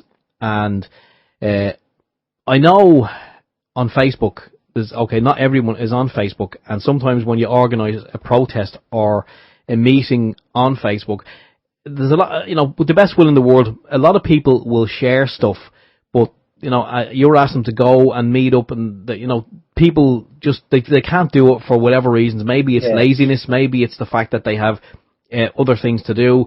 But what about a letter writing campaign or an email campaign, whereby if people were to just simply even download a letter, sign it, or an email, or print it off or whatever, and send it to the local councillors, the local TDs. Oh, they've done that. They've done it. Well. And what about one of those online petitions? Have you tried? No, I'm not a fan of these, but every now and again you've tried that too. Okay, I've got another idea. How about trying to get an independent coroner to do this? Does it have to be? I mean, can you get somebody from outside to come into the country to do it? Obviously, there's nobody, but the reason we want a coroner's inquest is we want the people that were there that day to come up, because if there was a coroner's inquest, they'd have to be, I don't know the word for it, but they'd be brought in. They'd have no choice, they couldn't refuse. Yeah. They'd have to come in legally. They'd have to give their story. Now, there's people there that was there that day and people involved, and their story has changed so much down the years that I think if there was a coroner's inquest, it kind of works along the line of a court. They have to stand up and kind of tell their story, explain themselves. Yeah. If it's a coroner's inquest, I think people will see right away there's so many holes in this story, it's unreal, and it will go on from there. That's really why we want one. Yeah. It's a pity, all right, Steve. Yeah, I'm just kind of wondering. I know you've tried some of the ideas that we kind of gave you there. This is kind of coming at it from a different angle, and again, it's not really going to prove or bring anybody to justice. But have you ever considered kind of getting the help of, say, a psychic detective? You know, someone you've done that as well, have you? Yeah, in the documentary it mentions a psychic came in to the. There's been psychics involved from day one. Can you tell us, Joe, what kind of information they gave you? The psychic walked into the house and said this is a house. It was actually a psychic RUC had been using when they were looking for victims from the Troubles, you know, disappeared or whatever. Yeah. In the early 90s, and the psychic walked into the house where Mary's grandparents' house, and she ran out screaming, and she said it's a house of evil, and she said the person's name, not his name, but who he is, basically. She said bring him in immediately. Now she wasn't told anything beforehand about the case. Yeah. And he was brought in then, and that's one of the times the guards nearly broke him. He actually started crying. He started crying. He asked for a glass of water, and the guard said, "I've got me here. Should I keep going?" You know. But the guards got up. The guard that was chatting to him, one of the guards that was in the documentary, he's a decent guard. You know. He went up. He got him a glass of water, and he came back in, and your man had composed himself. He'd straightened himself up, and he left. He said, "I'm under arrest here. Can I leave?" And the guard had no choice. He said, "Listen, you can leave." And that was, you know, they nearly had him. Now, that guard kicks himself now and says, "What if I didn't go for that glass of water?" Yeah. You know, I could have had him, but it's not his fault. And the two guards since have both gave reports numerous times naming this man as well. You see, there's good guards. Oh, there is with good morals, yeah. And they were nearly there with this guy. And the whole idea of the psychic. Now, obviously, she went in the house and she ran out and she gave a name, which is brilliant. Now, there is I'm just throwing this out there. There is a TV program on True TV on Sky, and it's called Psychic Detectives, and they have psychics there that are finding bodies that, you know, are not found, that haven't been found, and they have fantastic success. And I was just wondering, you know, is it worthwhile getting somebody like that, either in Ireland or either fly them in, and to try and see if they can actually get a kind of an idea where the body might be buried? They might be intrigued with the fact that this case has gone on for 40 years, yeah. We had a psychic in from, I think it was Holland, I'm not sure. It was one of the European countries. It was Co Donegal, got him involved. And he came in and he actually identified a field. And the Sunday World paid for people to come in with scanners, you know, the ground scanners. Yeah. And they seen anomalies in the ground. And they were getting ready to dig the field up. And the guards actually came in unannounced with a digger and ripped the field up in 2 days. Now, you should get into that field with spoons, basically, you know, the time team on the TV and stuff. Yeah. Like you know, the archaeology. Yeah. Two guards arrived with a JCB and ripped the field up.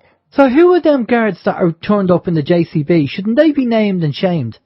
I know Anne reported it to the Ombudsman committee. I wouldn't know their names personally. It's a totally different part of Donegal, you know. But that's on record. You can search for that. That was about 2011. Well, see, them guards to me should be named and shamed. I mean, they knew exactly what they were doing, and they were told to do that. And they were, that's to hide any evidence that might have been found. And they should be named and shamed along with this counsellor as to what they did, because they're part of the crime, as far as I'm concerned. I agree with you 100%. I agree with you, you know, and it's just, it leaves such a bad taste in your mouth, you know, just reading about stuff like that, because we had a bit of hope there, you know. And the psychic actually arrived from the continent, and he pointed out the suspect right away without knowing who he was, and he said that's your man there. Just through sight. Wow. You know. Yeah. And the one thing I worry about is anytime we kind of mention psychics, we've had that kind of used against us. You know, people say, "Oh, they're cranks," and that kind of stuff. You know, it's something we kind of have to worry about a wee bit. Like our case isn't based on psychics, you know, but we'll take will take help from anywhere. Well, to be honest with Joe, if you look at that TV program, Psychic Detectives, there's a lot of police forces in America that are very happy that they use them. But then again, they're more open-minded over there. We're just closed-minded Irish, aren't we? We just don't go for that. Well, that's what the guard said to me. I was took him with the serious crime team, and he said, "Oh, there's never been a psychic found a body. If there was, we'd have them in working for us, you know." I'm open-minded with psychics, you know. My own sister sadly passed away last year, and my other sister was at a psychic last night, and she got messages through, you know, that nobody else could ever tell. Well, of course, yeah. Well, we're very open to it as well. We've been involved in it. And, you know, the main thing is that it's all about verification. If the psychic can tell you something that they wouldn't possibly know, well, then that's the verification. That's really what it's all about. Yeah. And if you have a psychic gone to the site, now, I know these guys went in and dug it up in a bulldozer, but there has to be some kind of remnants. There has to be something there. You know, even though they used the bulldozer, there must be something there. I'd kind of go in again, to be honest with you. And, but you know, if I was involved like you involved in the case, I'd try and find out who them two guards were and who they reported, because they would be added on the list to, should be reprimanded for doing that. Even though they say... When you think of that, Alan, that's only 2011. So it's nearly like a domino effect. It's nearly like the domino effect of corruption from 1977, passed on to the next superintendent in Donegal, passed on to the next superintendent in Donegal, and passed on to the next one. And there must have been many superintendents in Donegal from 1977 up to 2011. And we're always living in hope that one honest one will come in and just do a clean sweep and look at everything with a fresh set of eyes. But if they did that, like you said, if they did that, they were trying to hide something. And I wouldn't be too up to date on forensic investigation or anything, but I'd imagine if they'd have found Mary's body in that field, they could have found other forensic evidence, you know, that would maybe link the main suspect of the case to the murder. And so therefore, these two gardaí again should be called into the investigation that Joe's called for. And asked, why did he do that? Whose instructions did he do that on? And if they were actually going to assist and looking at the area, they would have done it in a more scientific, undamaging way than using just a bulldozer, basically to plough the field, because that's all they did. They ploughed the field, probably destroying any kind of chance of forensic evidence being found, that they disturbed the bones if they were there, and they'd scatter everything if they were there, so it would leave forensic evidence even harder to get. But the investigation should, of course, include them, and they should be asked why they did it, and they should be asked who gave the orders for them to do it. And then the Justice Minister back in 2011, who was Minister Alan Shatter, should be asked why he didn't intervene when he heard this going on. Because as far as I know then, Joe, if the Sunday World was involved in it back then, was that public knowledge back in 2011, Joe? Sorry, I just googled it there. It's actually 2013. I'm getting the report from now. So was that public knowledge though? Was that in the papers in Donegal and was it in the Sunday World itself? I've got a link here from the actual Donegal News talking about how a JCB was sent in. It says Donald McIntyre reported in yesterday's Sunday World that the investigation was launched after a complaint was made to the Garda Ombudsman. But what? It says a national newspaper has reported that an investigation into the digging of a suspected child grave by Garda with a JCB instead of traditional forensic techniques has been launched this week. And has the Ombudsman ever came back to your family with answers over that? Not as far as I know, no. Again, that would be Anne they would be dealing with. But if there was something to be told, Anne would have told you and told us. Yeah, and also last year, Margot negotiated with the guards, and I was kind of involved in the negotiations as well. And Margot was bringing in, I can't remember the name used for the dogs. It's the same dogs that was in the Madeleine McCann case. It's sniffer dogs, but it's a different kind that can actually sniff bones and stuff, you know. Okay. Margot had arranged for these dogs to be brought over from England. She was getting her own scanning company over again, Scantech. They were doing it free of charge. The guards had gave her the go-ahead. They told her from the top that she was going to be allowed a dig again in certain areas, and it was all go. And then the guards totally went against her then and said, listen, we're doing it ourselves. We're doing it with our own equipment. We're not bringing in dogs and stuff. And as far as I know, that dig's not went ahead. So just to clarify that, the gardaí said they're going to do with their own equipment, and then two boyos come along with a bulldozer. Oh, sorry, I kind of carried away there. This was last year. Margot Donald, you know, has been heavily involved. Yeah. She had information of another location that's again on the same land where Mary went missing. She had a few fellas from the guards visit her, and they promised her.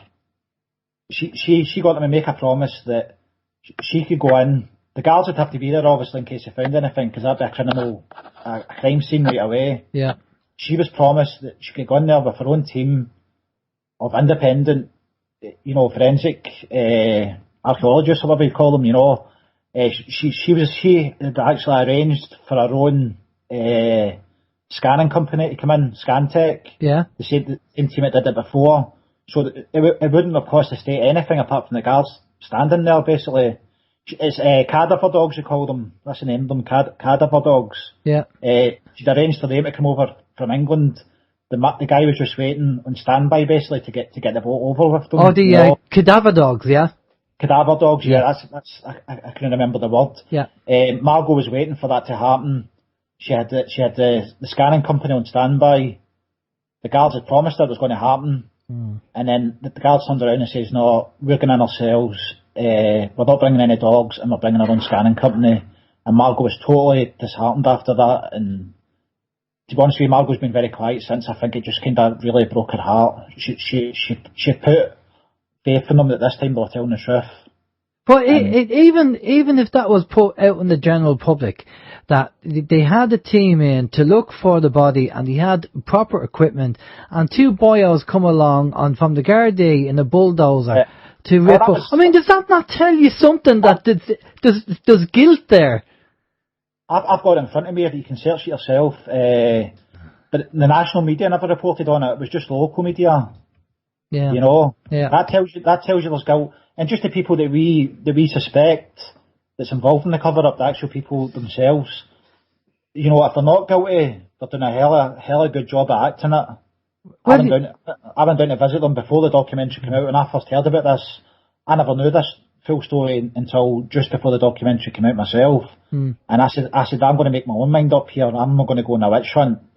I went down and visited the land where Mary was took from, and right away the landowner turned up, and the first thing he did was phone the guards on me, and I told him I was Mary's cousin, and you know, and it's just the whole crowd, that whole crowd of people that we suspect that's involved in covering up this murder. Like I say, if they are innocent, they're doing a hell of a good job at acting as guilty as possible, because they've not come out and said a word. You know, they never. And the way they treated me that day, phoned the guards on me, and the guards refused to turn up. I think they were worried of the bad PR and stuff. The guards asked me to go there, to come to the barracks instead. And I went down there and made a statement later on, you know. Yeah. That was me just visiting the field where my cousin went missing for the first time. Yeah. And that fell in out. Even to look at it logically, Joe, if it was me who was being accused of something, I'd be delighted of a proper, fresh investigation. So I could lift that monkey off me back. That's why I'd be welcoming it. And you wonder, they don't want an inquest. They don't want a fresh investigation. They don't want anything. And it really leaves you only one conclusion. Yeah. That's what I said to them. I got my friend to video record it just for both our sakes, kind of thing, you know. My friend video recorded it, and I said that to him, and I've got the video on record, and I gave it to the guards. And if they don't do anything further, I will make it public at some point, maybe, you know, down the line, try and obscure the person's face or something, you know. But I put it to him. I said, listen, why are you not on the radio? If that was me, I'd be on the radio and I'd be speaking to people and, you know, screaming my innocence from the top of the buildings, you know. Can I ask you, Joe? Yeah. The guy who you talk about the land, where you obviously think Mary is possibly, you know, being buried, where she might be. Who owns that land? The person who owns that land is Mary's uncle, the last person that's seen with her, Jerry Gallagher. And why is he so protective over the land and not wanting people to go on it? That's $1 million question. And have you said that to him? Yeah. Have you said, look, if you're not letting people on, are you hiding something? It was him that told you seen I said there about Margot arranging a search, and the guard said, right, we're going ahead with this no matter what. It's time to put this to bed, basically. It was Jerry Gallagher that said, you can come in and search, but that crowd's not coming in. That crowd meaning me and Margot and General Doherty and Anne, so whoever was involved at the time. So he allowed the guards in, but he wouldn't allow the other people. See, that to me, and being the uncle, is suspicious to me.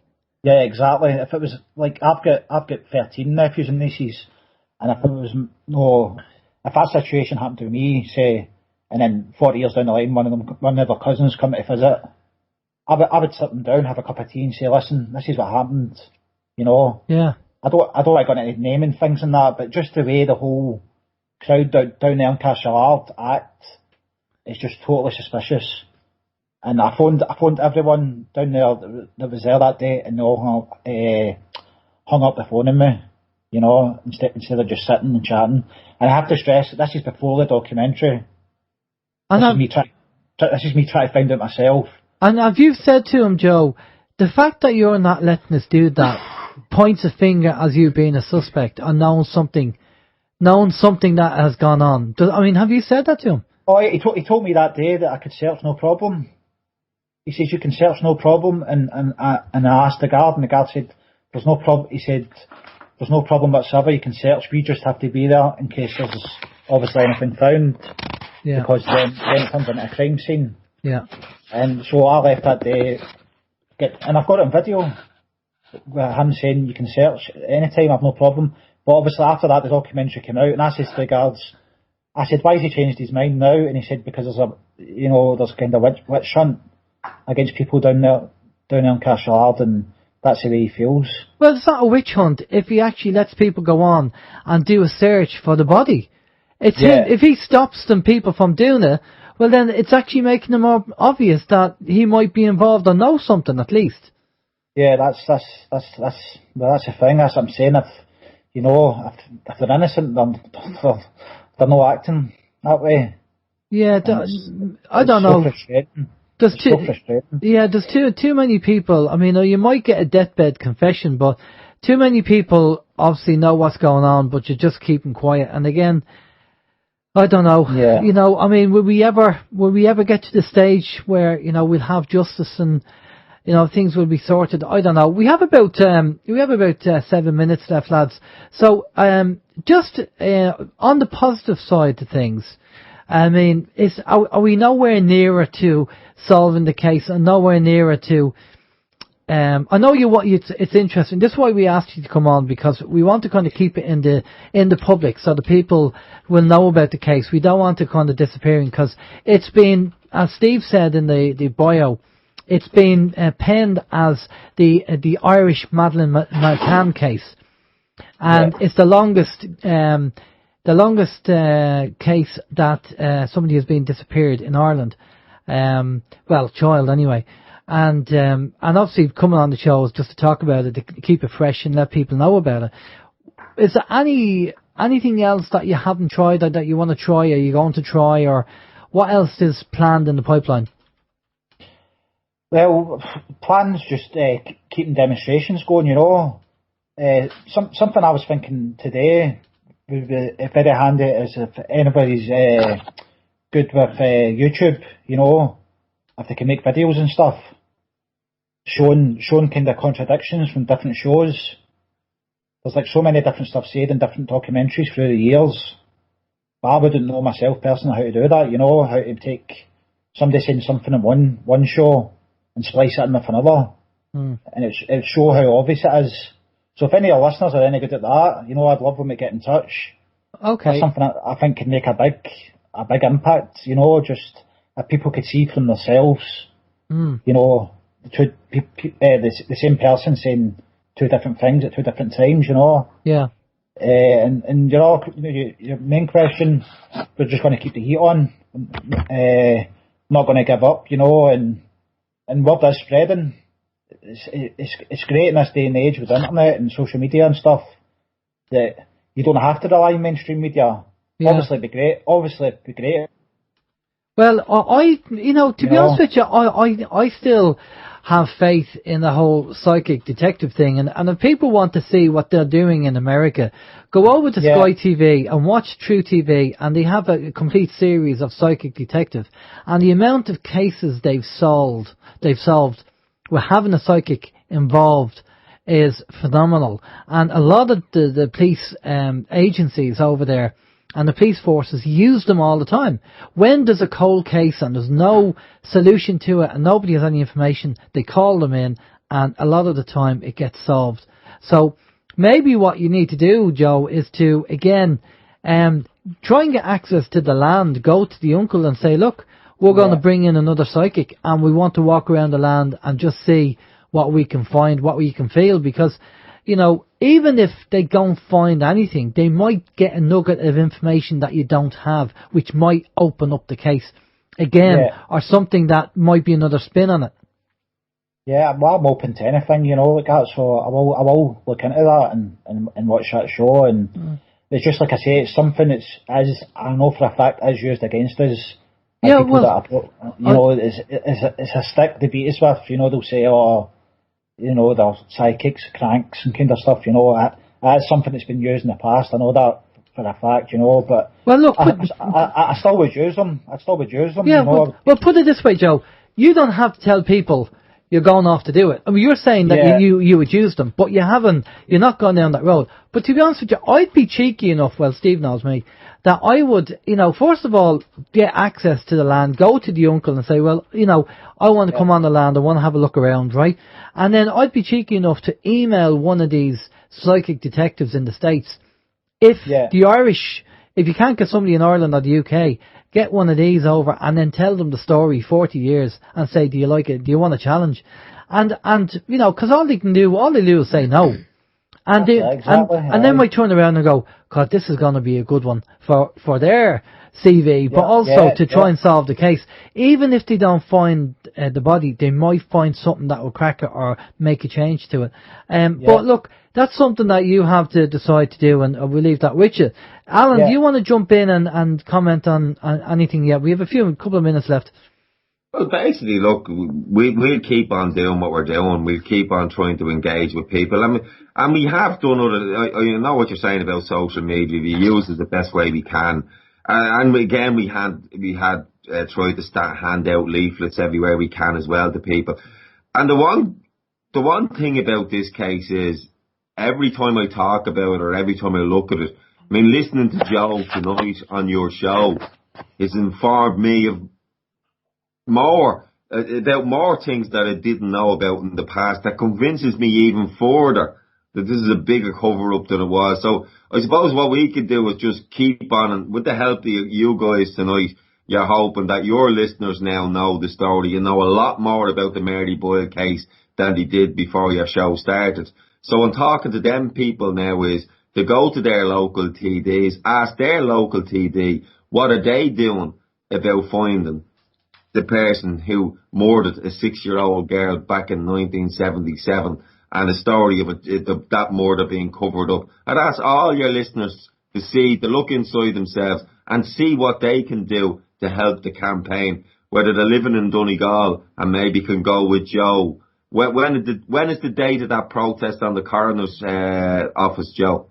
It's 2 weeks on Sunday, I think. Right, well, if anybody wants to find out today... Saturday.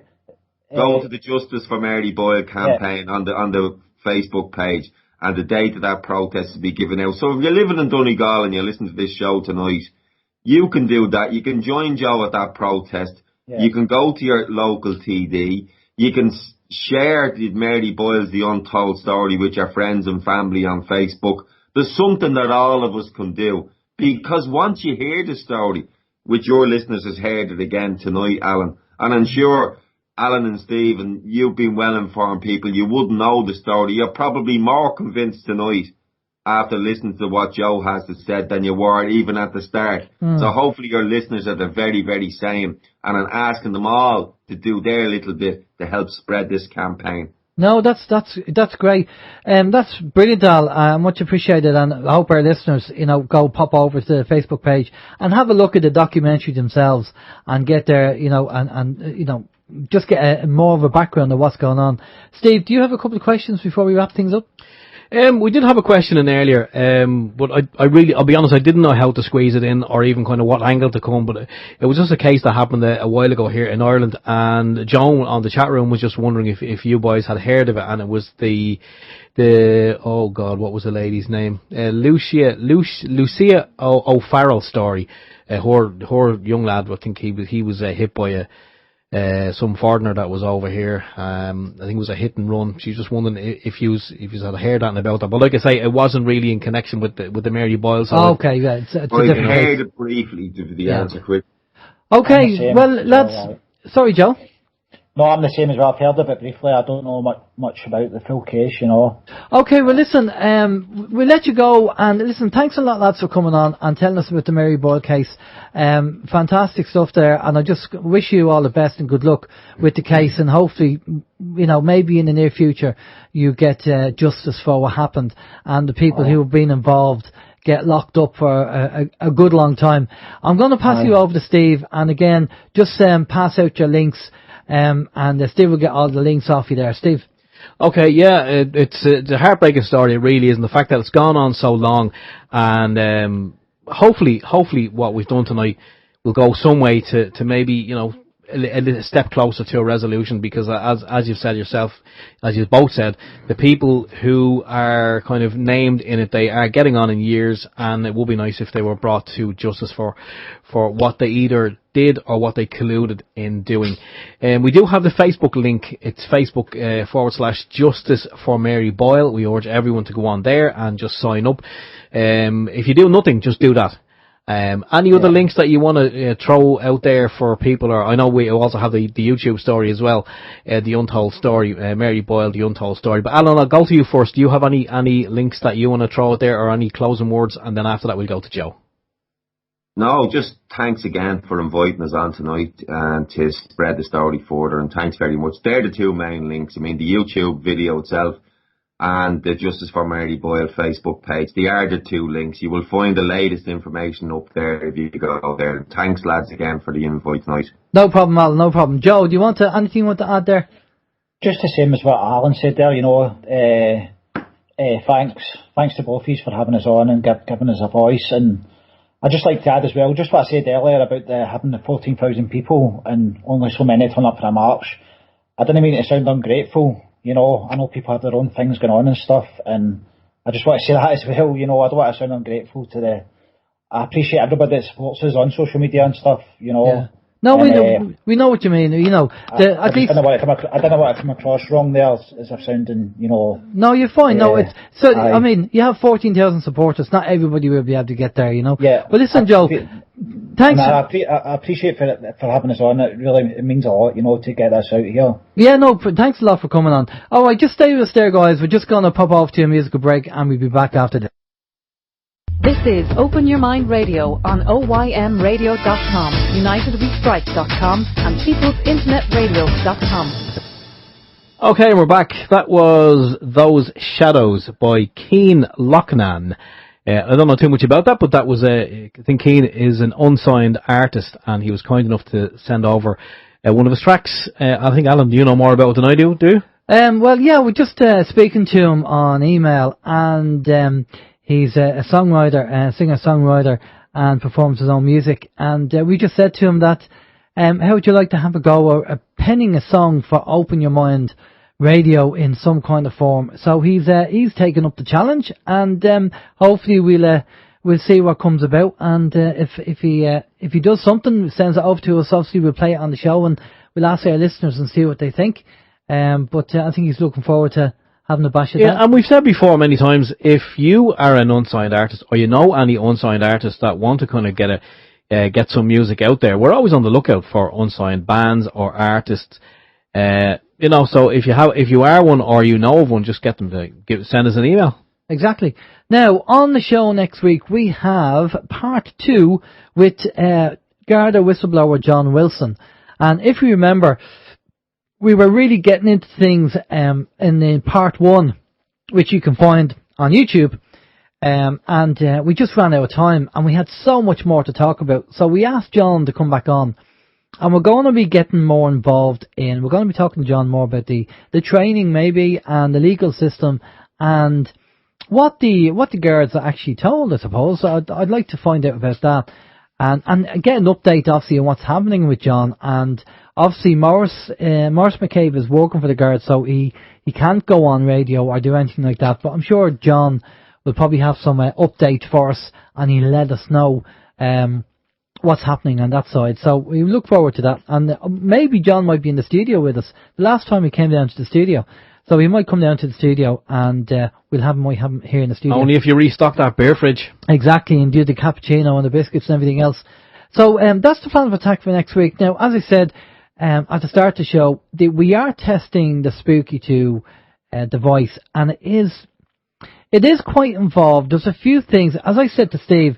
It's not so much, the device itself, but it's the blue tack and sticky tape, the quirks of the system, and what you need to do to get the best of it. And now I've had a look at the database. Now you can go over to the Spooky 2 website and download the software for free, and you can go into the programs and type whatever medical condition that you have, or anyone you can think of. And if it's when you type it in and just press return, it'll actually come up, and if it's on the list, it means they have frequencies to heal. Now, as I say, the device is not there to cure you, because only doctors can cure you, but it can restore your health. But if you really want to, because people have been asking us about, can I do this, can I do that, can I do this? But you can download the software for free on the Spooky website and search whatever disease or pathogen that you want or condition, and it'll show you there. Now, the database is being updated on a regular basis. So John sequences the genomes, and then he puts the frequency in the database, which is brilliant. So every month, nearly enough, there's an update on the actual database. For people who might be thinking of going off and buying one anyway, I will say this, and sometimes people don't want to be given information, because one of the things that you can do with the Spooky 2 is you can do a full biofeedback on your body. Now, that won't happen remotely. You have to be at the machine to do that. But it might find things that you didn't expect that you had in your body. Now, we know your body has toxins, but what if it found cancer? What if it found something like that you didn't know about? How would you feel about that? Would that play in your mind? So you have to be very careful. You have to think about this. And if you do get a spooky and you start treating people, you have to consider that as well. And I think that's something that you have to say to people before you do any treatment, that if you do a bioscan, you have to ask them and say, well, do you want to see what we find in the biofeedback, or do you just want me to treat you? So whatever the biofeedback is, we'll just run the healing and then leave it at that. Because some people will want to know, and it could play in their mind as well. So you have to kind of be aware of that. So, as I say, we're going to be carrying on doing the testing. I have to, after the show now, when we get the podcast done, I'm going to be setting up the Spooky 2. And if Steve has time, I'll just show him how it kind of hooks up, and the whole idea behind it. And over the week, the plan of attack is over the week, I'll be running the healing program for myself, for my own biofeedback scan. And then, proof is in the pudding. And there will be physical signs if it does work. So I can I'll be able to tell you, how we get on. But this could take 2 weeks, or could take 1 week, could take 2 weeks, could take 3 weeks. So for the people who have asked about when are you going to do the report on it, well, when I know that something has happened. Really, that's really what it's down to.